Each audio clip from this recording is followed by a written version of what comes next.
Good afternoon and welcome everyone to the Air and Space Museum in Hampton, Virginia, and to this important discussion on national security and military families.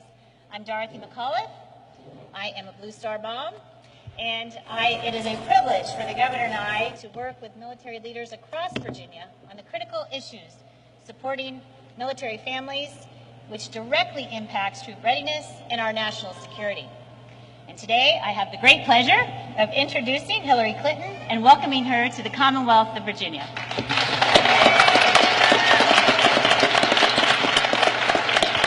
Virginia is the proud home to families from all 5 branches of the armed forces, based at 30 major military installations and the largest naval base in the world. There are over 130,000 active duty service members and over 70,000 military children in Virginia. Virginia is home to roughly 800,000 veterans, and we have the fastest growing veteran population in the nation. We also have the largest percentages of female veterans, veterans under the age of 28, and the greatest number of veterans in the workforce per capita. So we understand how much is at stake in this election in selecting our next commander-in-chief. Hillary Clinton, throughout her career, and intensely in the past year, has traveled the country listening to military families, veterans, and service members, and she has fought her whole life to support families and children to ensure opportunities for all. She understands and values our military and their families and what they do for our country, their resilience, their ongoing sacrifice, challenges, and concerns. She understands that there is nothing more important than keeping America safe. When it comes to experience, she won't need on-the-job training. As the senator from New York, she worked across the aisle to give 9/11 first responders, reservists, and members of the National Guard the health care they deserve. She also worked with returning veterans from Iraq to expand access to services for post-traumatic stress and ensure an upstate VA hospital was renovated. And as Secretary of State, she led the charge to restore America's leadership in the world. She spearheaded a global sanctions coalition against Iran that led to the agreement that will prevent Iran from acquiring a nuclear weapon. She brokered a ceasefire between Israel and Hamas while defending human rights around the world. And she recommended to the president that he authorize the mission to bring Osama bin Laden to justice. On Monday, in wake of the tragic attack on our country in Orlando, we saw the strength of our future president and how she will react in times of fear and despair. She will respond with the temperament, smart, steady, experienced leadership that this country needs. She has a plan to defeat ISIS, to strengthen our defenses abroad and at home, and to unify our country, because we are stronger when we stand with our allies and not against them. It's an honor to have her here with us today, so please join us in welcoming Hillary Rodham Clinton. Thank you. Well, first, let me say how pleased I am to be back here and to be in this facility, which is just extraordinary. I am quite taken by the fact that it has a great deal of NASA-related material, and some of the capsules that were used for training and some of the prototypes for future missions. And I learned that this is a NASA-endorsed facility. So I hope by our being here, more and more people will know about this museum and its emphasis on science, technology, math, and the exciting future, as well as seeing all these artifacts from our past. I want to thank everyone who is here today. I want to recognize Senator Mamie Locke, who is here, Mayor George Wallace, who is here. It is a real pleasure for me to be with all of you, and I want to thank my longtime friend, Dorothy McAuliffe, for not just those words, as kind and generous as they were, but for her leadership on behalf of military families and their needs here in Virginia. As she said in the very opening of her remarks, it's personal to her and the governor because of their son Jack, who I have known his entire life, and am incredibly proud of that young Annapolis graduate and what he represents in terms of the kind of young Americans who are putting on the uniform of our nation. So thank you, Dorothy.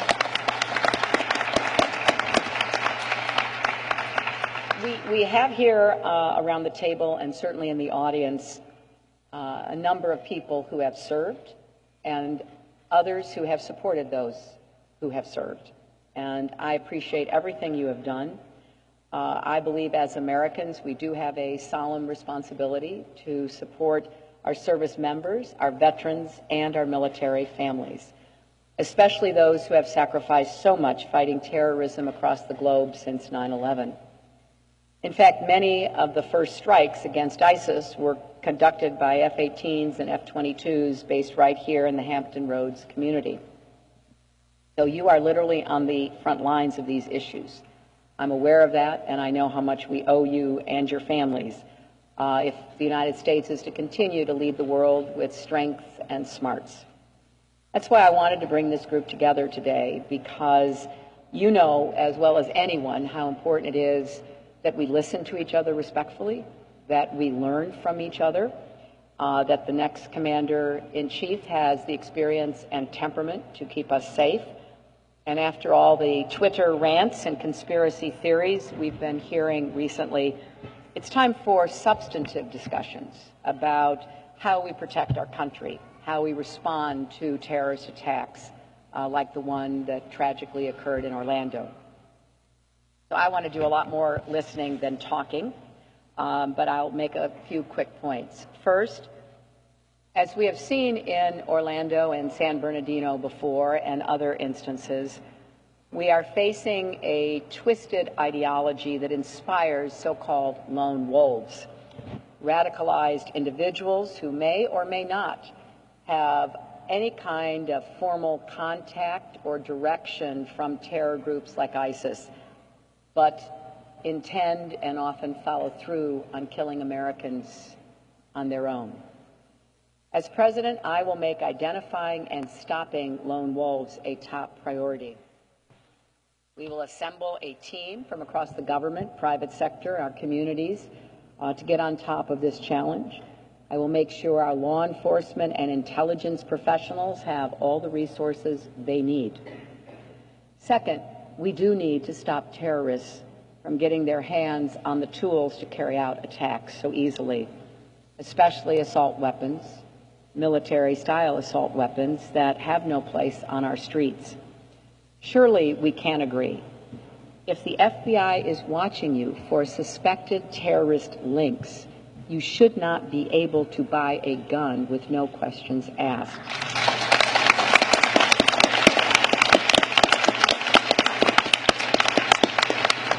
And yes, if you are too dangerous to get on a plane, you are too dangerous to buy a gun.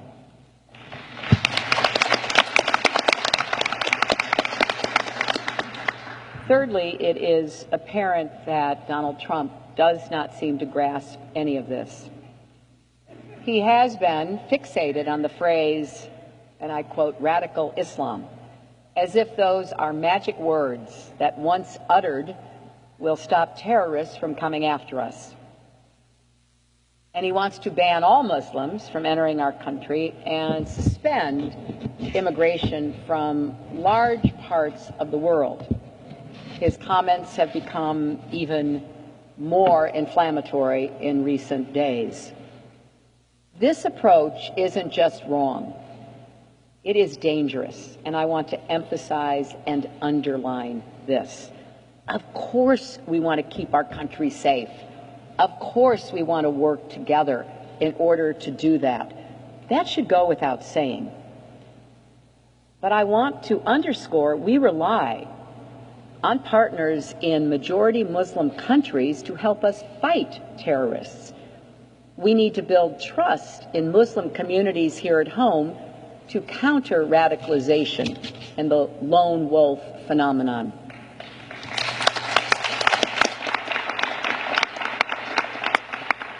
And as has been pointed out, the terrorist in Orlando was not born in Afghanistan, as Trump claims. He was born in Queens, New York, only miles away from where Donald Trump himself was born. A ban on Muslims would not have stopped this attack. Neither would a wall.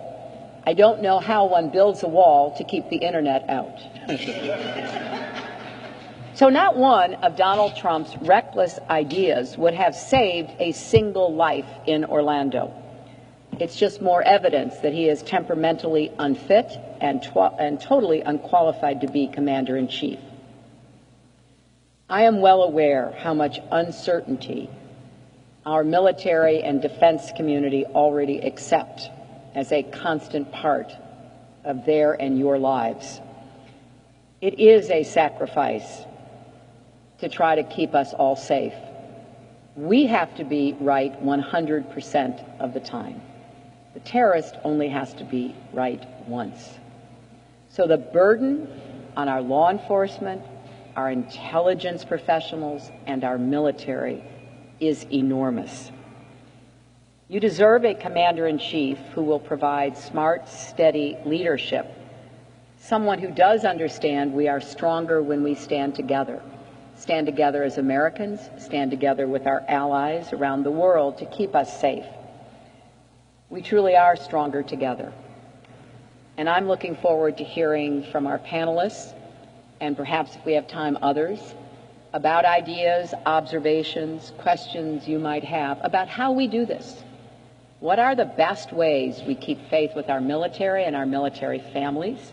What are the best ways we prepare our country to be protected, go after these lone wolves? It's very hard. As one of our law enforcement professionals said the other day, we truly are looking for the needle in the proverbial global haystack, and we're also looking to see whether any pieces of hay can ignite at the same time. So I do not underestimate the extent of the challenge we face, but I am absolutely confident that we can keep our country safe. And I am sure if we work together and make this not a Republican or Democrat debate, but an American mission, that is exactly what we will do together. Thank you all very much.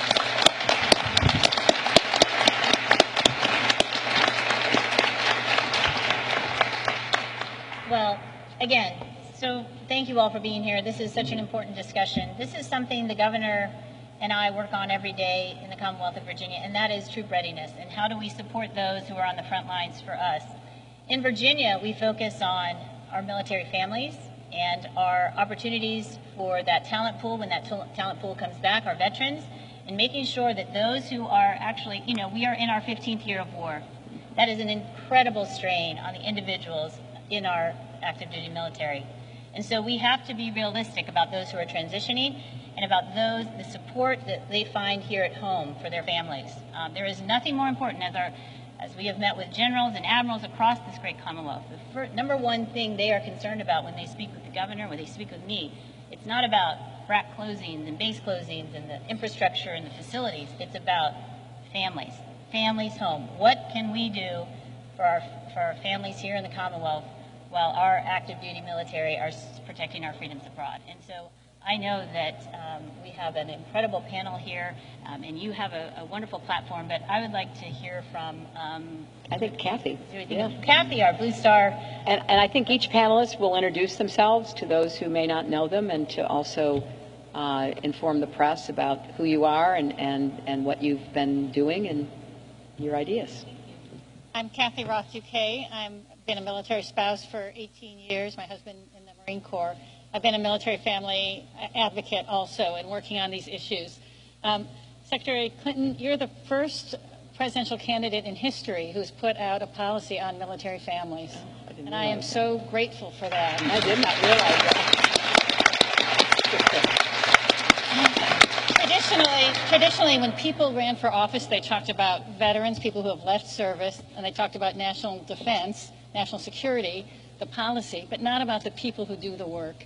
And you see us, and that is enormously important to us, because as Dorothy McAuliffe mentions, the well-being of the military has to do with people seeing us.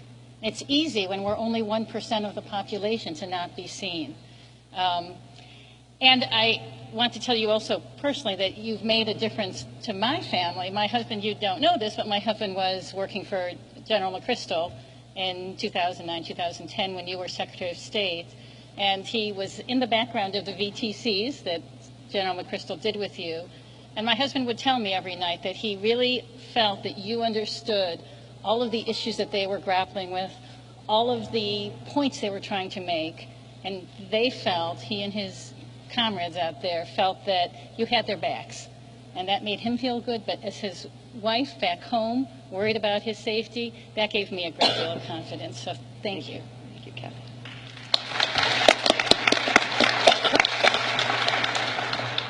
Good afternoon, everyone. My name is Robert S. Hamer. I served in the U.S. Navy as a surface warfare officer for about 5 years. I was honorably discharged this last April. I served on USS Kearsarge as their fire control officer, and we were performing the mission to defend and being prepared to house any evacuees from the Egyptian coup in 2013. In addition, I also served on board USS Cole and ran their damage control program for about a year and a half. It's an honor for me to be here. I separated as a lieutenant, so I don't have a lot of experience on the large-scale strategic planning of military operations, but hopefully I can provide some perspective, at least on the deck plate or ground level, as someone who's worked directly with enlisted sailors. And I appreciate the opportunity to share my experiences with you. Well, Robert, I'd love to hear you talk about that, because I think it ties in very well with Kathy's point, because it's obviously a question of preparedness and support for those who are serving, but also you had deck responsibility for a lot of young people who had families back home. So could you perhaps talk a little bit about your observations and any ideas that you'd like to share? Absolutely. I think, probably the great joy of my time in the Navy was working with enlisted sailors who, despite being fresh out of high school, despite being very young, were by a substantial margin some of the most resourceful and intelligent problem solvers I'd ever worked with. I think my main concerns getting out of the Navy, and if I could write a letter to the Joint Chiefs as far as issues that worried me and were a big source of concern for my sailors, is issues of fleet readiness, manning, and training. I think it is something that really disturbed me going in were the number of sailors I worked with who were continually cross-decked from ship to ship to ship during deployments. We would draw down significant manning whenever a ship would go into shipyard maintenance availabilities or go into their basic phase, and then we would take a bunch of sailors from them and put them on ships that were about to go on deployment who were undermanned and understaffed, and they would just go from ship to ship to deployment, and sometimes I would have the ability to keep them on board and have them stick around so they could be with their families and be with the entire life cycle during those 3 phases of a ship. But sometimes I wouldn't succeed in doing that, and then they would just go to another ship that was on deployment, and another one, and another one. That can't help but put significant strain on families. That can't help but draw down the energy and enthusiasm of a sailor who otherwise would love their job. So I continue to see people not focus on that. I see congressional leaders focus on new weapons procurements and new ship construction and new programs that look great as a bullet point for their next campaign. But what I don't see is them taking into consideration how that affects sailors, particularly when it comes to these new acquisition programs for ships that supposedly require far less manning. But they don't think about how that affects duty sections. They don't think about how that affects watch rotations. They don't think about how that affects damage control, because you can't contain damage as well with a small crew as you would with a larger crew that was better staffed. So I think that we have a lot of leaders and a lot of armchair experts out there who don't take that human element into consideration. Because USS Cole 16 years ago, a little less than 16 years ago, was attacked. But for the superior efforts of its crew, would not have survived. it was solely due to their ingenuity and their ability to solve very intricate problems of what that attack did to its hull integrity, to its stability, to its ability to run the engines and stay alive.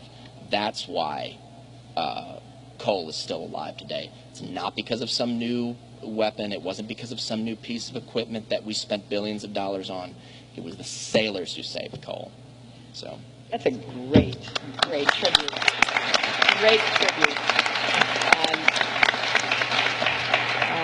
I think it's a good segue to turn to the Admiral and ask you for your perspective, Admiral, but also, some of the issues that you see from the perspective of having commanded and now having been retired and following it closely. Yes, ma'am, and I'll take the lead from the lieutenant right there. I mean, what he's talking about is, actually investing in our force and recognizing, as you have, that, military families are actually a national asset. Veterans are a national asset. If you don't take care of them, and that goes all the way back to the first Commander-in-Chief, George Washington, recognized that you have to take care of veterans in order to make anybody want to come forward and serve again. We have to recognize that the national infrastructure that needs to be renewed, that includes our military forces as well. I mean, I retired in 2008. We were talking about at that time how tired equipment, people, families were at that time. And yes, it's wound down a little bit since then. So I think we were also supposed to introduce ourselves. 32 years in the Navy, and my name is Jamie Barnett, retired Rear Admiral.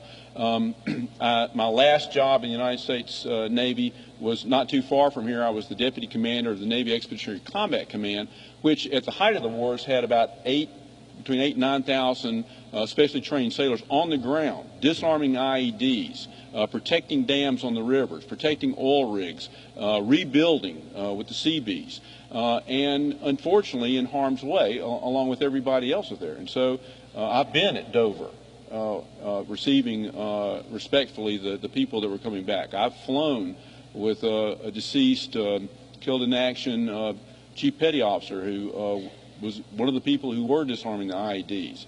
And so in the next Commander-in-Chief, certainly I would like to see someone who believes that we have to keep our forces strong, believes that keeping our families strong is part of that, and can commit where we need to be secure, but also doesn't waste our military assets on places that we don't need to be. And can rebuild it. So all of those things I think are incredibly important. They're a challenge. And then the final thing is, and it really goes to that last point, is the temperament of the next Commander-in-Chief needs to be someone that we still have 15,000 nuclear warheads in the world. It really frightens me to think about what if Donald Trump had been president in 1962 instead of John F. Kennedy. We need to use the full array of national power and not default to military power. Amen. Amen, Admiral.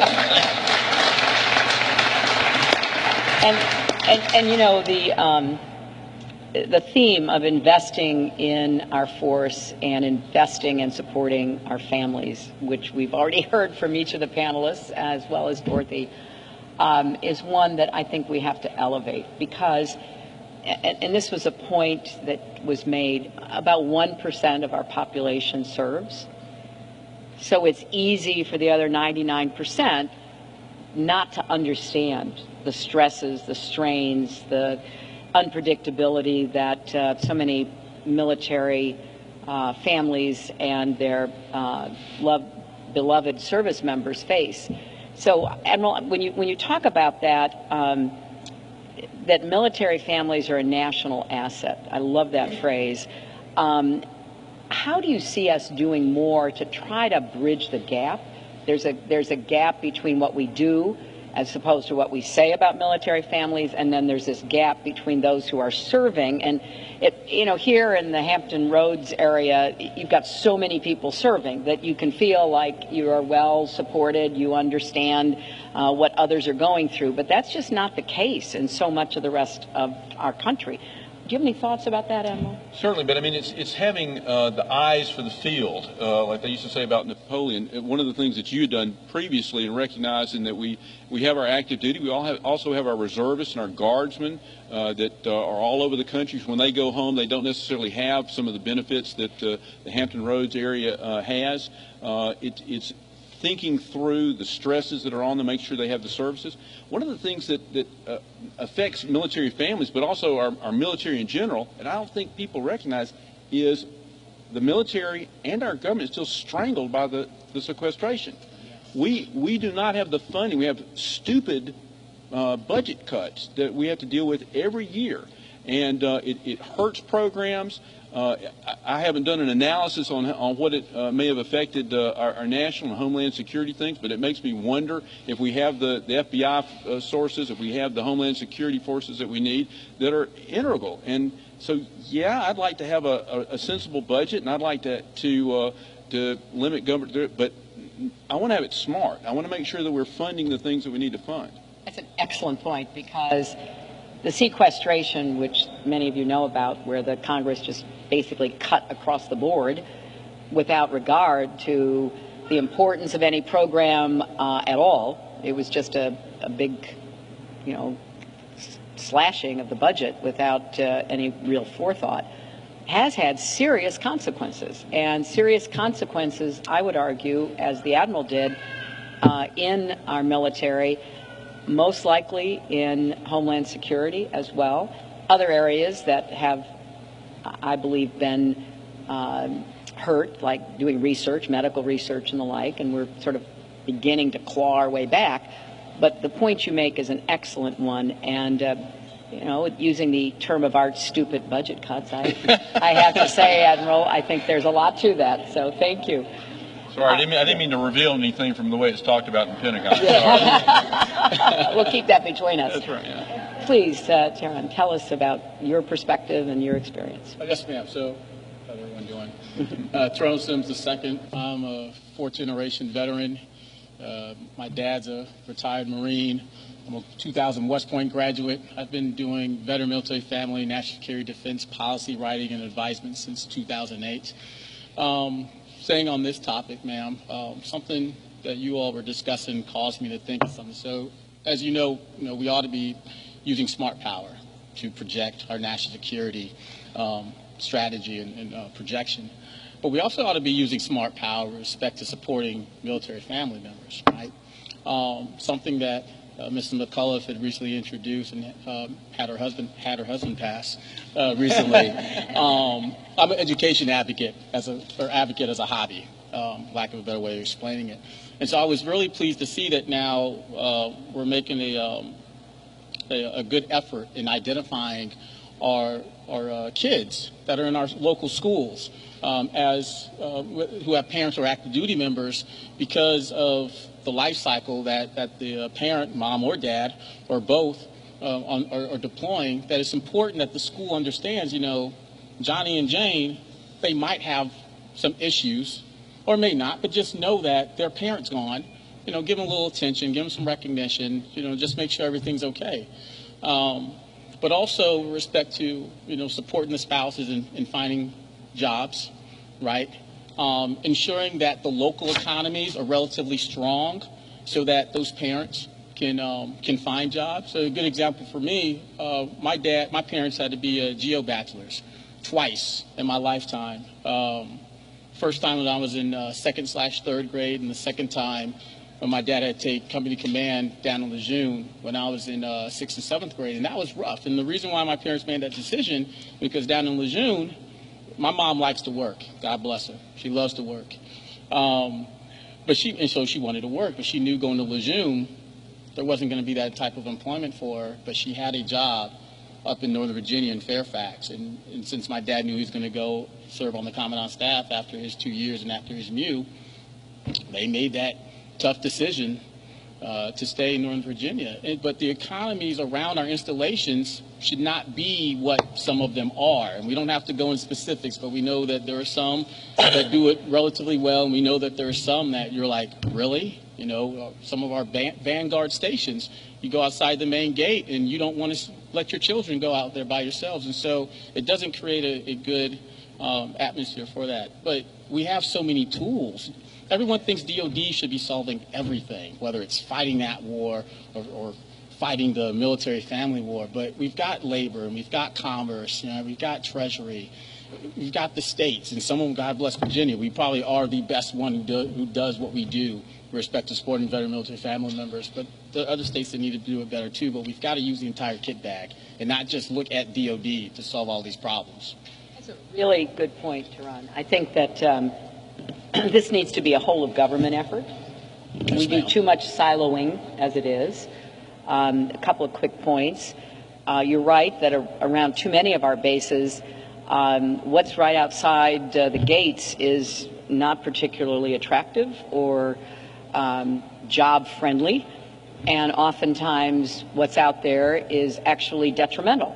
You know, when I was a senator and we have this big installation up at Fort Drum in upstate New York, and they were on constant deployment after 9/11, right outside the gates were payday lenders. Right. And you had so many young soldiers, some of whom got married before they came to active duty, last thing they did before they signed in, and they were desperate to help support their very young wives, because a lot of them had basically 18, 19, 20-year-old young wives who were trying to balance everything at home, and there wasn't enough understanding about what we could do to help them.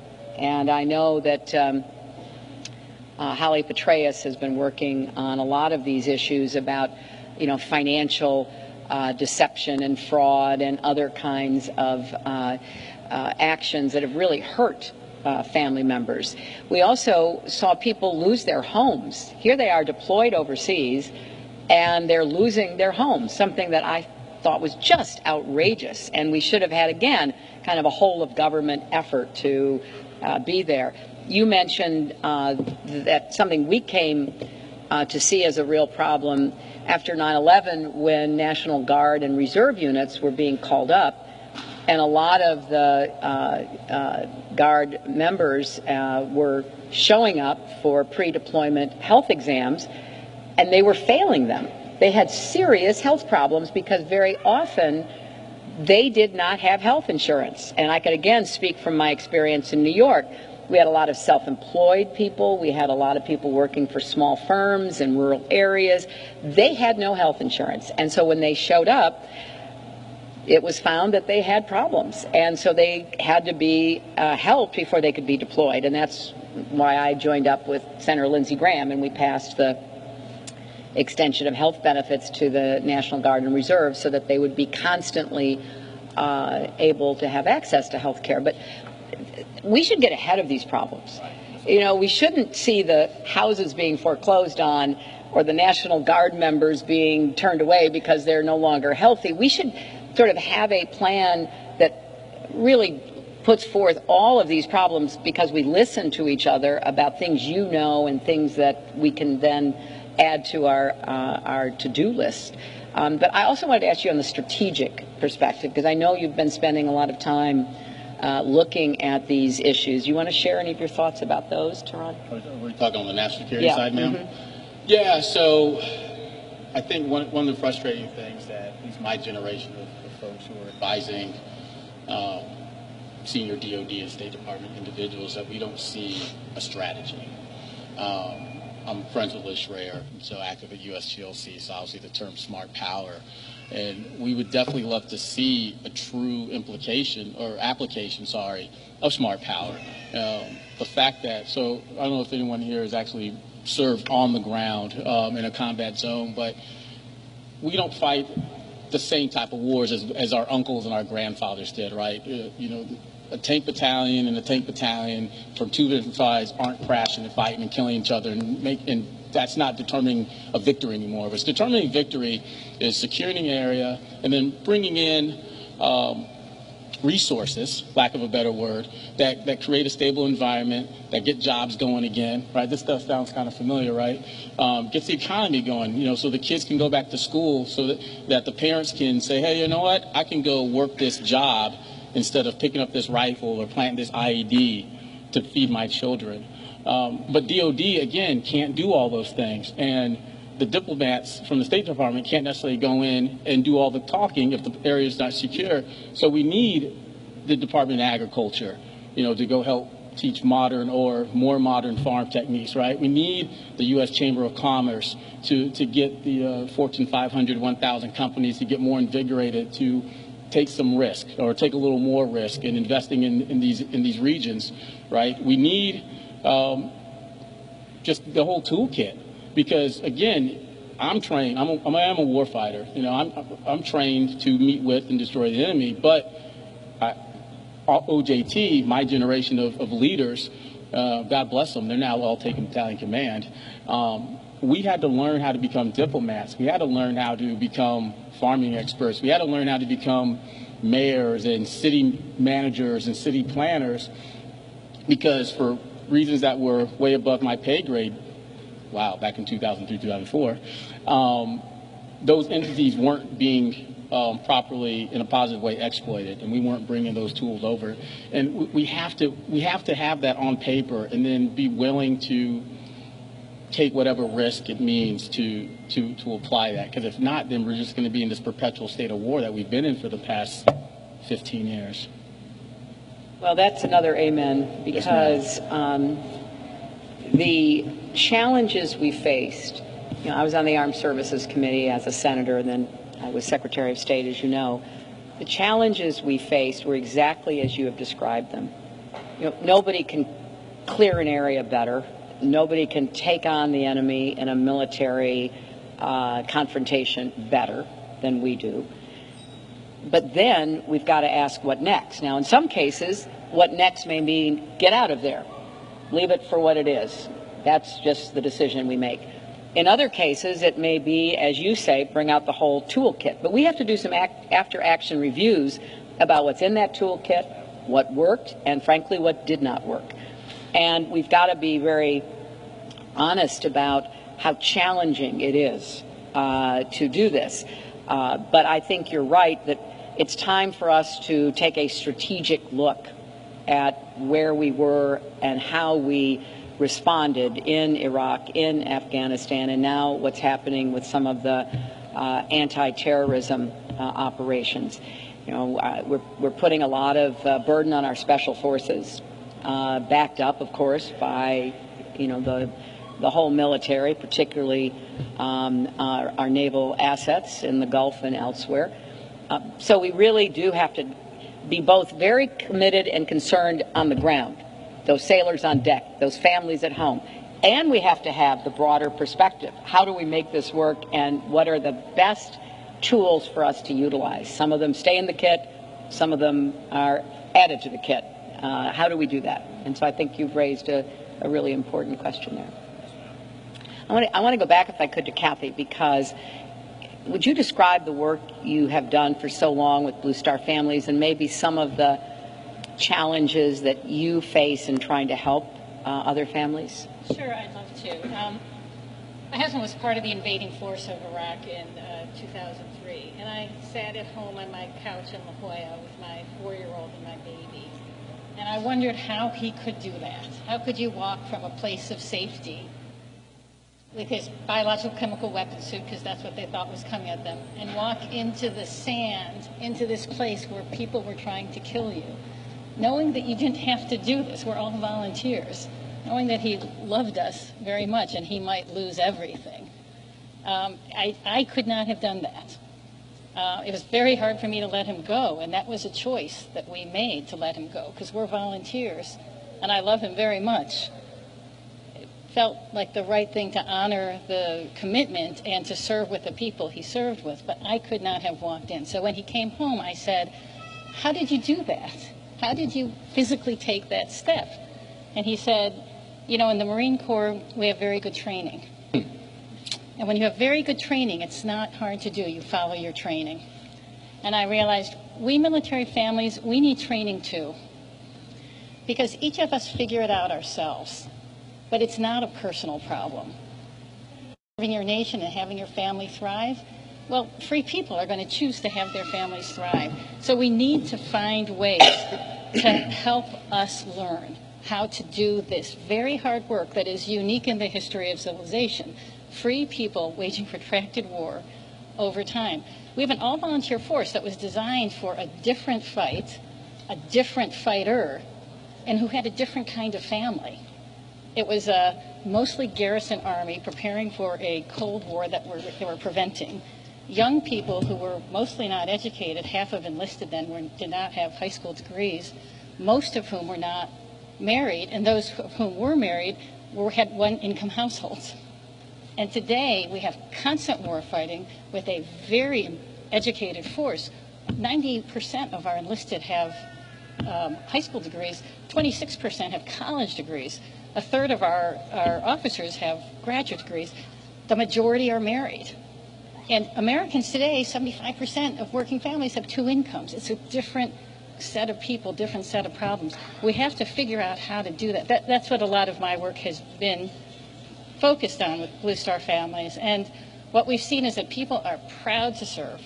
They want to do it. There are rewards to this lifestyle, but there are real challenges. Some of them we can't do anything about. They come with the territory. We're proud to do them. An awful lot of them are unnecessary. Being on the pointy end of the whip because a politician says we're going to do this, no, we're going to do that. Suddenly your deployment's moved up, suddenly it's canceled. You're coming home, you're not coming home. And if that's for real war fighting, great. But if it's because we had a sequestration and the training is no longer available, so not only are you not going to your training, but you are going to deploy without that training, that's a real problem for everybody. We need that steadiness you talked about in your opening remarks. We need that calm consideration. What bothers military families today more than anything else we see in our surveys is the uncertainty. The uncertainty of what's coming and what they can count on, whether it's retirement benefits, am I right? Whether it's sequestration, whether it's are we drawing down or building up, because we were just drawing down yesterday, but today we're building up. And again, if it's for a considered national security plan, fine, but if it's for politics, that hurts us. Finally, we do need a spotlight shown on us. We need people in positions like yours to tell people we're out there and we're not the Pentagon's problem. We belong to the nation. If it takes a village to raise a child, it takes a nation to support a military. And we need...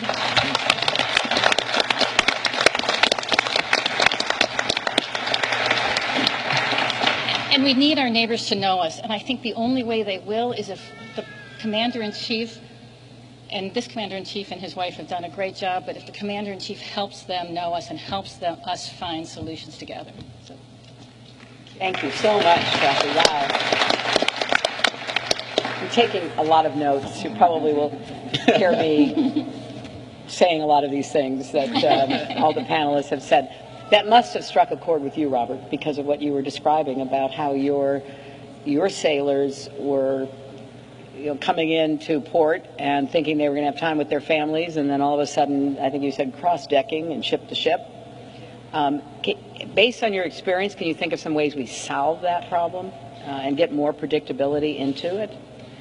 Well, as far as solving that problem, I think the most important thing is to make an increased push for manning and very personalized training and deployment schedules so that we don't let those sailors fall through the cracks and think of them as just bodies we can use to meet a quota so that we can put this ship out on deployment because they met all the wickets.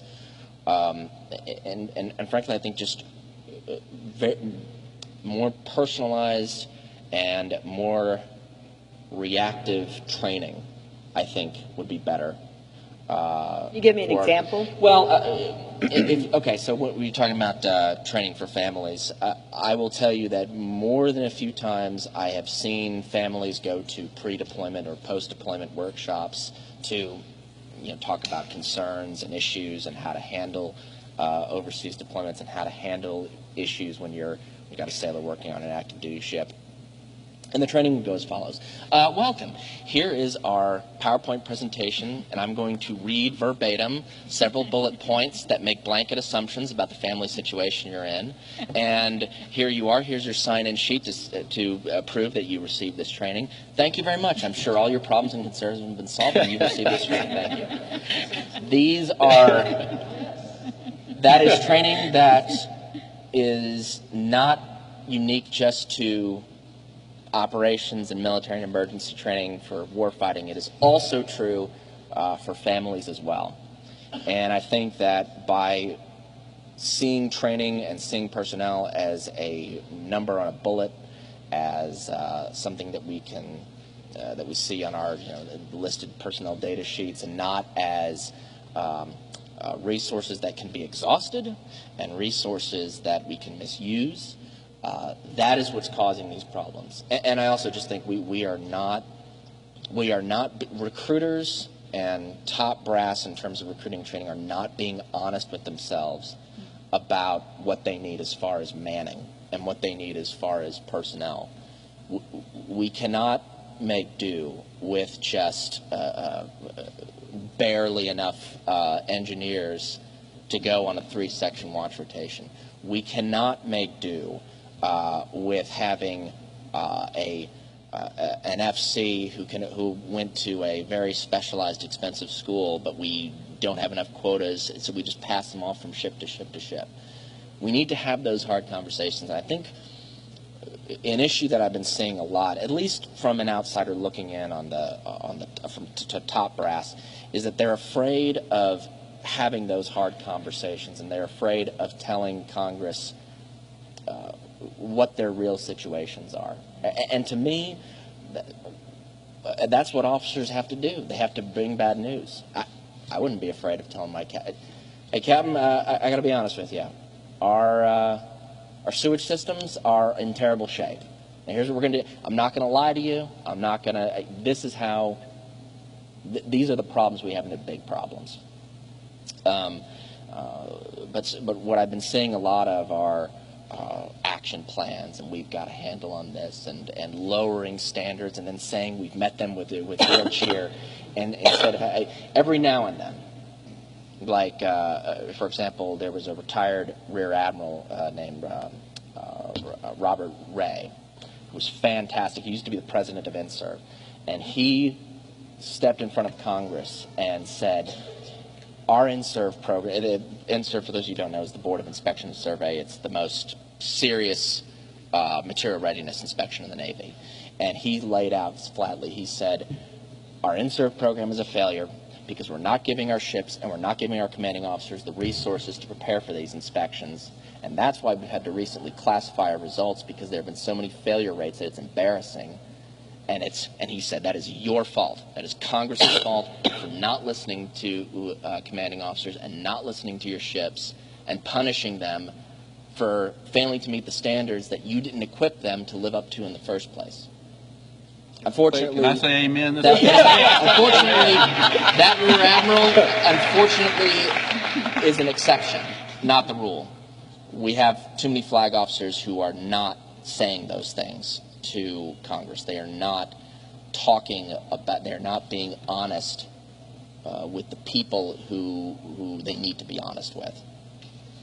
You want to add to that, Admiral? Well, so Robert is exactly right, ma'am. And here's the thing. Part of it is born of who our armed forces are. You give us a job and you give us this amount of resources, we are going to get the job done. And for years, what that has been is, well, we want you to do more with less. And the fact of the matter is, after a decade and a half of more with less, of working our folks to the bone, of making do, it's just not there. And the fact of the matter is, it does affect our race. Now, I have to tell you, we still have the most powerful military in the world. We have the greatest people in the world. But the readiness is also your ability to sustain it. And what Robert says is true. what happens in the Pentagon is that the services are given, here's your number. This is the amount of money you're going to have. Tell us what you're going to do with this. And part of the responsibility is to tell the commander-in-chief, what risk are we accepting? And my personal view that goes right in with Robert's is we're accepting more and more risk because we're not investing the resources.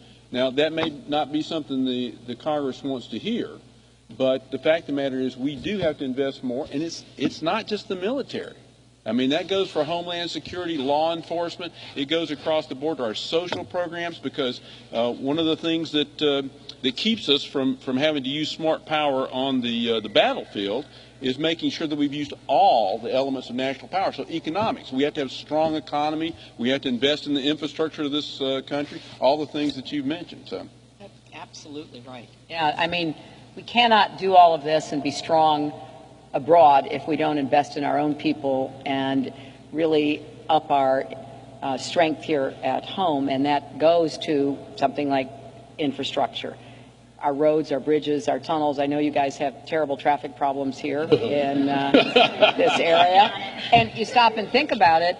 I mean, that could be a national security, defense-related problem. Absolutely. And if you don't have good transportation systems, talk about bad sewer systems on ships, we're having problems with sewer systems, water systems, all of these elements of our economic strength and, frankly, our competitiveness, which is a national security issue. Remember, President Eisenhower proposed and sold the interstate highway system as a national security imperative to link up this great country of ours from every coast and every border.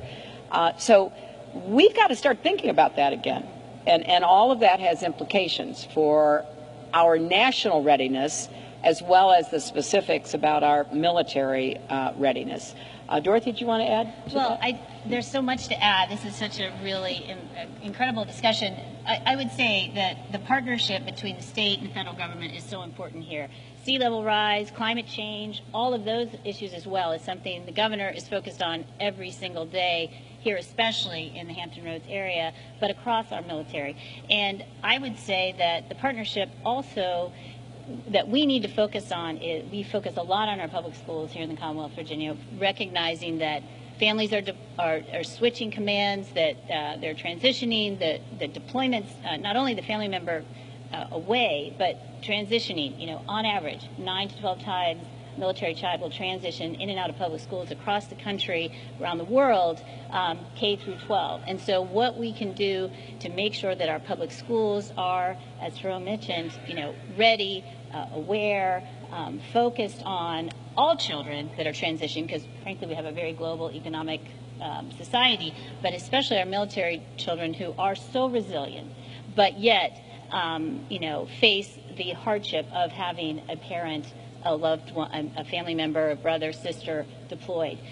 The other piece of that is military spouses, of course. They're transitioning. And what we can do from the state level in terms of licensing and making sure that they can continue in their careers to support their family during these deployments, but also in these many transitions.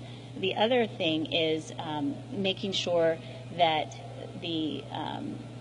that we're doing everything we can to make sure the transitioning veterans have let me go back to benefits, right? Department of Defense. Let's just focus on force readiness, troop readiness, and that meaning what are we paying our military active duty personnel? I think it's really important we're in the Hampton Roads area today. We're here where there is an incredible population of junior enlisted. We are away from the D.C. area where these discussions are being had every day, and the defense spending conversations are being had, when we really need to focus on, are we meeting the rate of inflation for our military families? Are we thinking really about closing commissary benefits?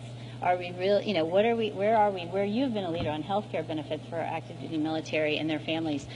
All of these things go to active duty child care options, right, for active duty personnel. So many of these things where we need to partner. We need to have leadership in Washington partnering with our states and our military advocates all coming together around essentially economic security, national security.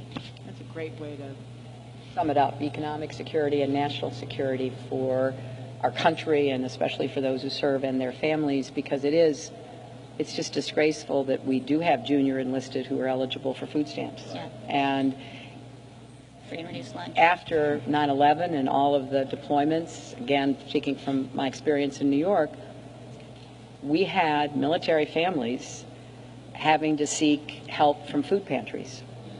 And that is just something that I don't think most Americans even understand. So it is important that we don't just talk the talk, but we really do provide the support and the benefits that those who serve deserve, and their families also deserve. We have time for a few comments or questions. Anybody in the audience? Yes, sir.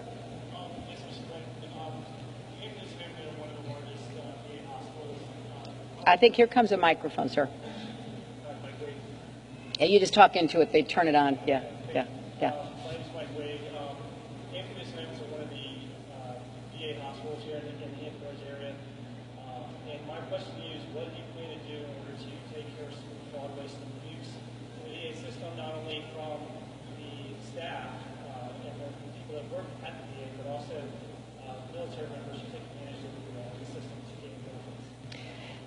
That's a really important question, and obviously I know you have a very big facility here. I know that the wait times here were among the longest that we saw, and that they have been cut, but there still is a lot of work to be done. And I want to support the kind of reforms that are going to provide better, more timely service, but I also hear what you're saying.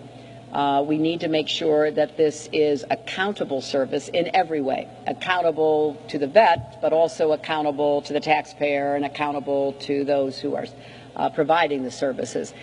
And it's going to be one of my highest priorities to build on the good reforms that have happened, but to really be focused continuously, not sporadically, on how we provide exactly the services and weed out any abuses of those services, so that what we are doing is meeting the needs of those who have the kind of service-related medical problems that deserve the highest and quickest response, and then also taking care of everything else that is appropriate.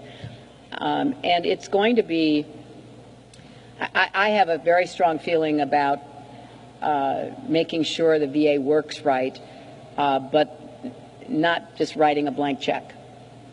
And so, again, I want to have a lot of feedback from people who point out systemic problems that we have to address. And I appreciate you raising those.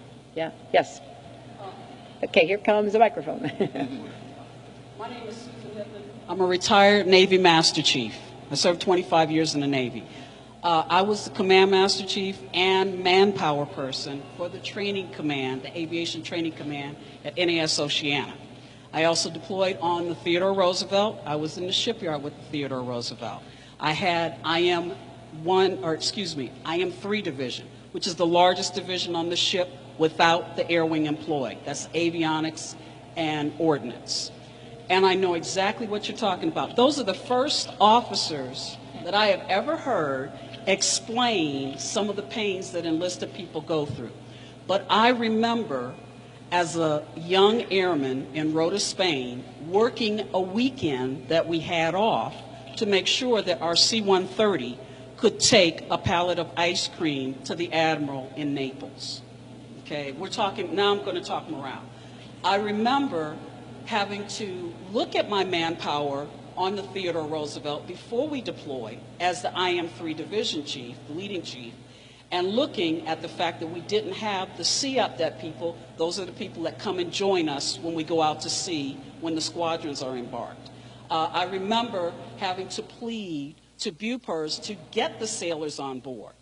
Along with that, I am a Gold Star widow, so I understand that. I am also a Blue Star auntie. I have a nephew who is an AO1, Aviation Ordnance First Class Petty Officer, who is now pushing boots up in Chicago, okay?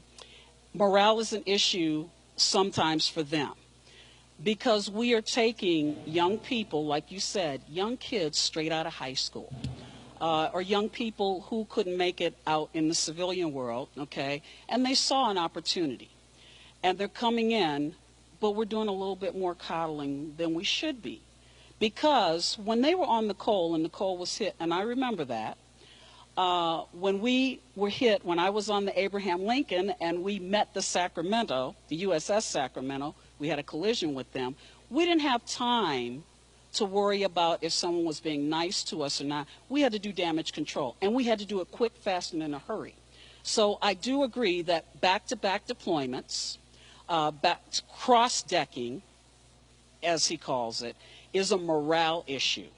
I remember as a second class married to a first class being on the cheese rolls, back the old cheese rolls. And I know that today, now we're talking the early 80s, mid 80s.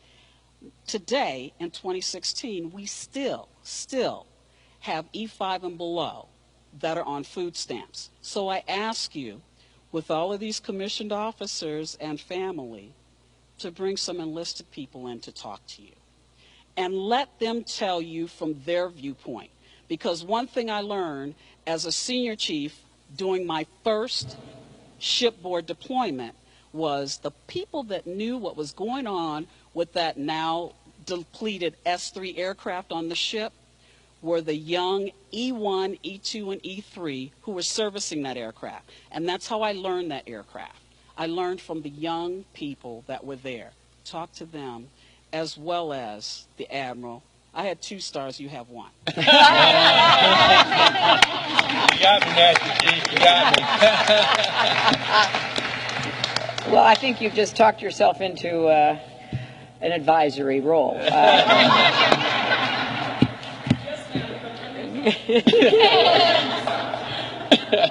Yes.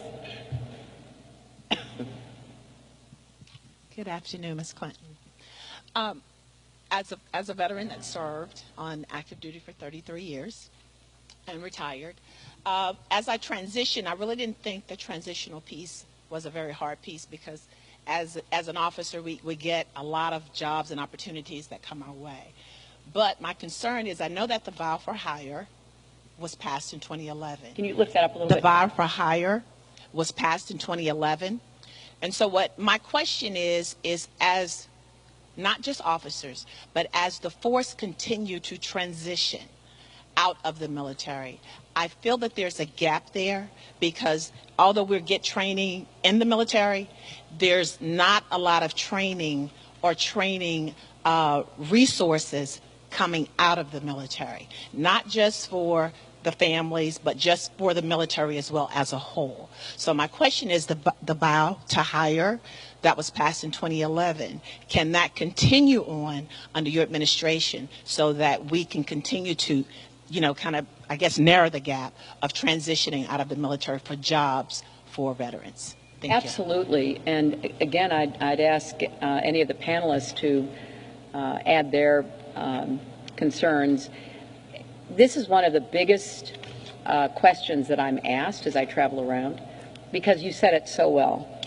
There seem to be a lot of job opportunities for officers transitioning out, but a lot of the skills, the amazing skills that Robert described and that the Master Chief referenced of these enlisted and E5 and below, and even those who go up the ranks but are not officers, there is not an understanding broadly enough in the world of work about how those skills translate into civilian jobs. And it's heartbreaking.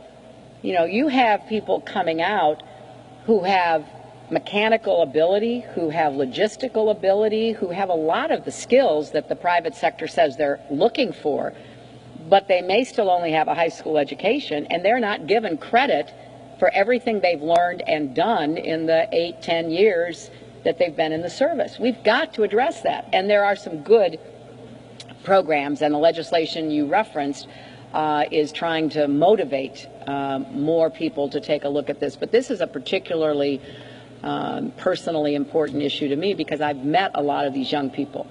You know, when some young person comes up and says, you know, I was deployed 5 times to Iraq or Afghanistan, or I served on the USS, name the Reagan or whomever, and I can't get a job.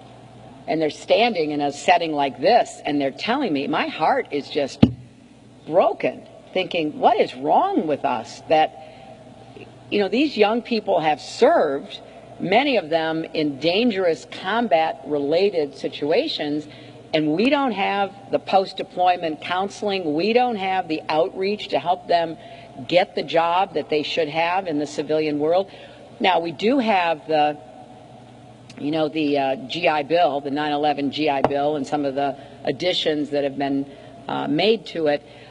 But we don't provide very good counseling, and a lot of these young people end up in these for-profit colleges that rip them off. And they promise all kinds of credentials. You know, I can't help but name Trump University. I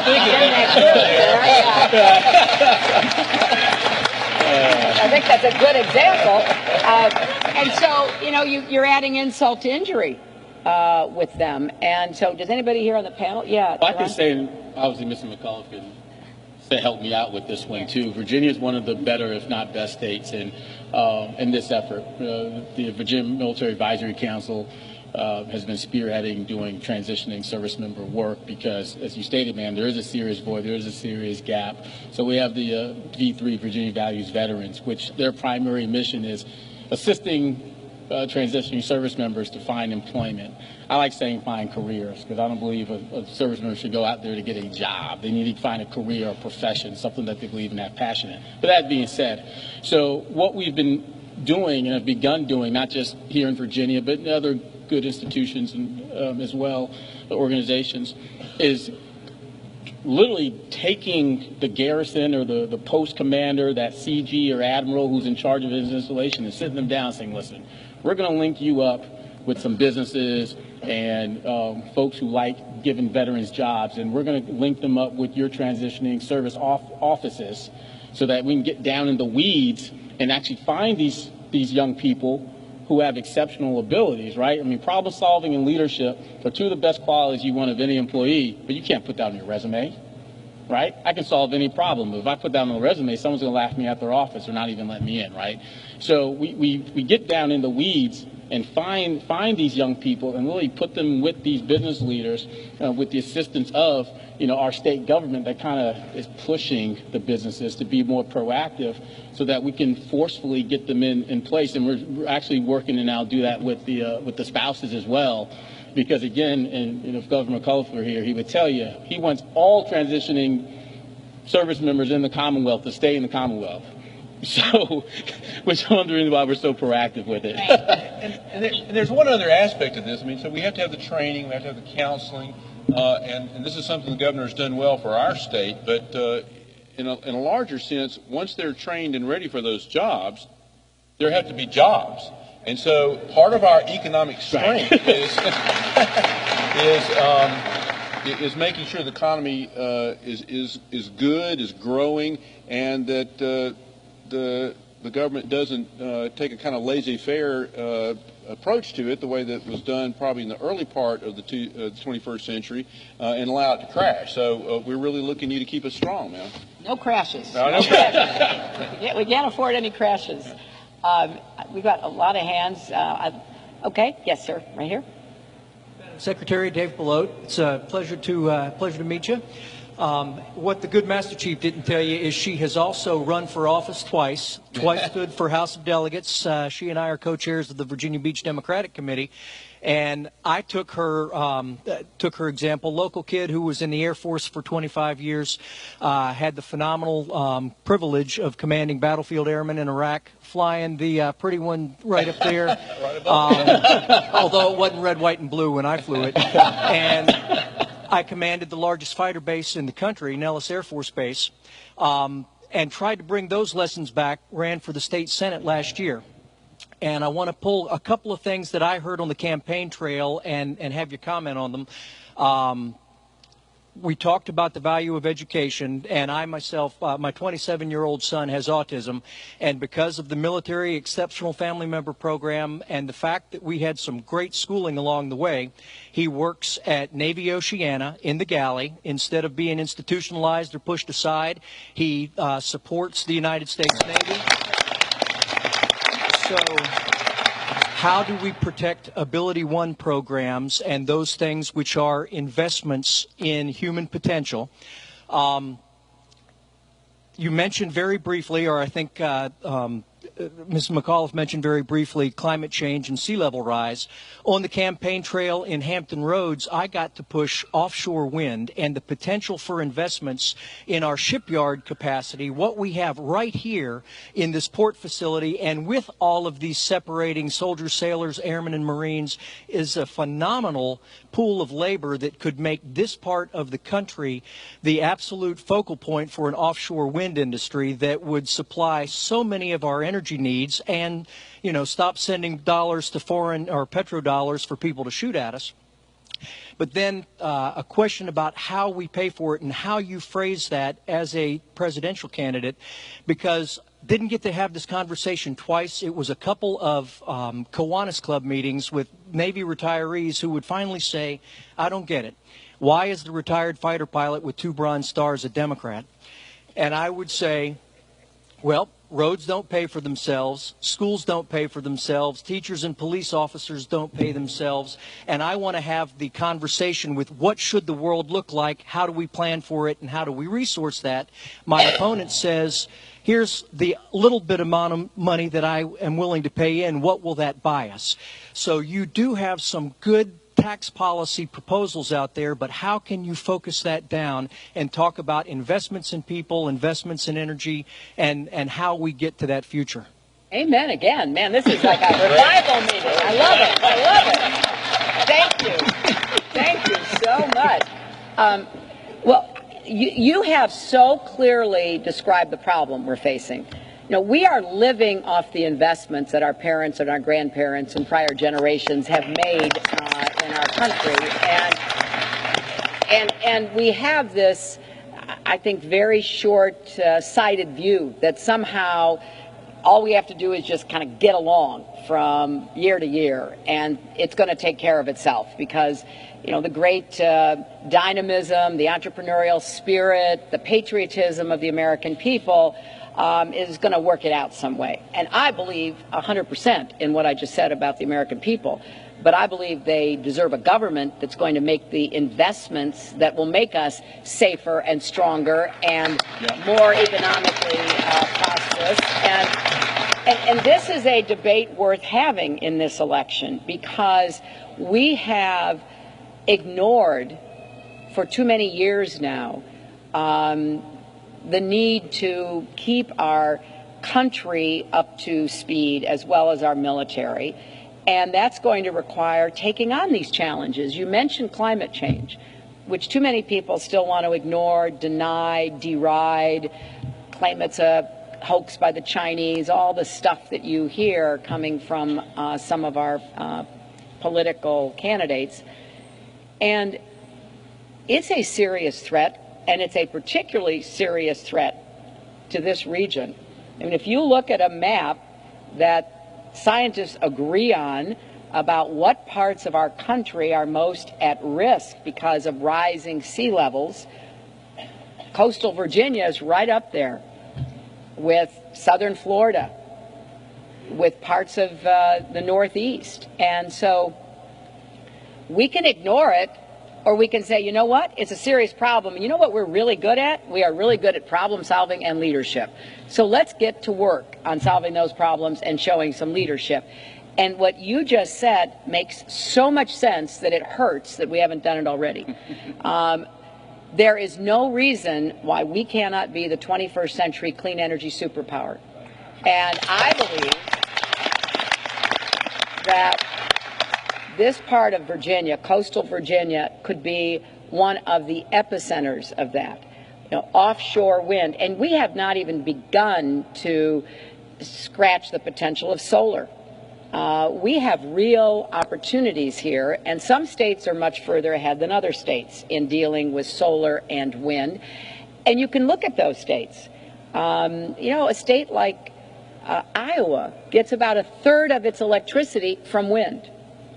You have a state like New Jersey, which has more investments in solar because both Democrats and Republicans over the last decade have realized it's a problem, compared to Florida, which is a pretty sunny state, but has a state government doesn't want anybody to talk about climate change. So part of our job at the federal level is to sync up with cities and states, and the mayor is here and others. This is a job creator. Energy efficiency, solar, wind, geothermal. We have to make a transition away from fossil fuels. It's not going to happen overnight, but we can be on the track to do it. And it will create those jobs. It will also spin off a lot of businesses.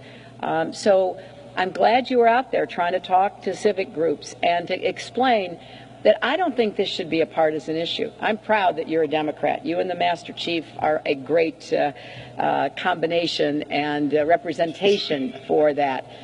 But we need to say, you know what? We've got to get beyond partisan differences. This is not a Republican or a Democratic problem. This is an American problem. So, well, I'm getting the high sign that we have to draw this to a conclusion. And again, I want to thank Dorothy McAuliffe for so many things, but certainly for her leadership and for being here to moderate this panel, and to thank all of our panelists and thank all of our audience for being with us. And I will do everything I can to follow up on all of these excellent points.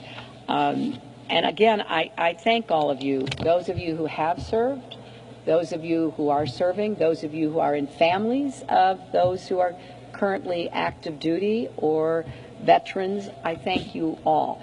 My late father was a chief petty officer, and so I have a lot of great stories as to the work that he did during World War II. He was at Great Lakes, and one of the most poignant experiences that I had when he died back very early in my husband's first year as president is that because I was First Lady, his death got some attention.